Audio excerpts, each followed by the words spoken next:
Welcome back to prime time news. Pakistan అంతకంతకీ రెచ్చిపోతోంది. భారతదేశం సహనాన్ని పరీక్షిస్తోంది. వైపు సరిహద్దులో కాల్పులు జరుపుతూ ఉద్రిక్తతలు పెంచుతున్న దయాది దేశం మరోవైపు సైనికులు లక్ష్యంగా ఉగ్రవాదులతో దాడులు చేయిస్తోంది కూడా.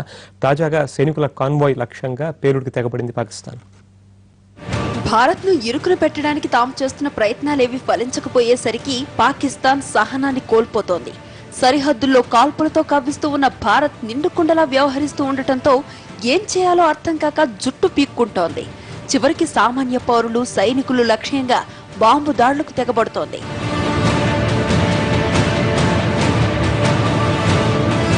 ఆర్మీ కాన్వాయ్ లక్ష్యంగా పాకిస్తాన్ ఇంప్రూవైజ్డ్ ఎక్స్ప్లోజివ్ డివైస్ దాడికి తెగబడింది.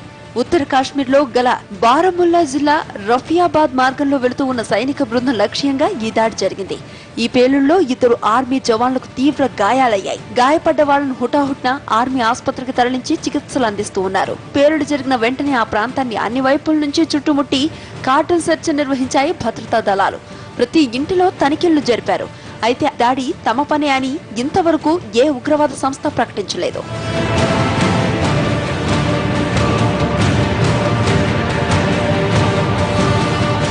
మోదీ ప్రభుత్వం ఏర్పాటయ్యాక సరిహద్దుల్లో పాకిస్తాన్ కాల్పుల విరమణ ఒప్పందాన్ని అనేక సార్లు ఉల్లంఘించింది. ఆర్మీ పోస్టులతో పాటు జనావాసాలు లక్ష్యంగా పెద్ద మొత్తంలో మోటార్లతో దాడులకు తెగబడుతోంది. మన సైనికుల దృష్టిని మరల్చి ఉగ్రవాదుల్ని సరిహద్దు దాటించాలన్నది పాక్ వ్యూహం. అయితే పాక్ కాల్పులకు మన సైన్యం ధీటుగా సమాధానం ఇస్తోంది. దీంతో పాక్ లక్ష్యం నెరవేరటం లేదు. ఇక ఇలా లాభం లేదనుకున్న పాకిస్తాన్ ఐక్యరాజ్య భద్రతా మండలి సమావేశంలో కాశ్మీర్ అంశాన్ని లేవనెత్తింది. అయితే అక్కడ కూడా కాశ్మీర్ అంశాన్ని భారత్, పాక్ చర్చించుకొని పరిష్కరించుకోవాలే తప్ప మూడో పక్షం కలగజేసుకోవాల్సిన అవసరం లేదంటూ పాక్ ఆశలపై నీళ్లు చల్లింది భారత్.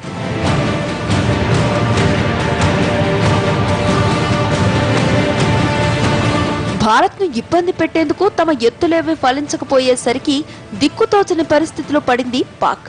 చివరికి బాంబు దాడులతో మన సైనికుల ఆత్మస్థైర్యాన్ని దెబ్బతీసే ప్రయత్నం చేస్తోంది.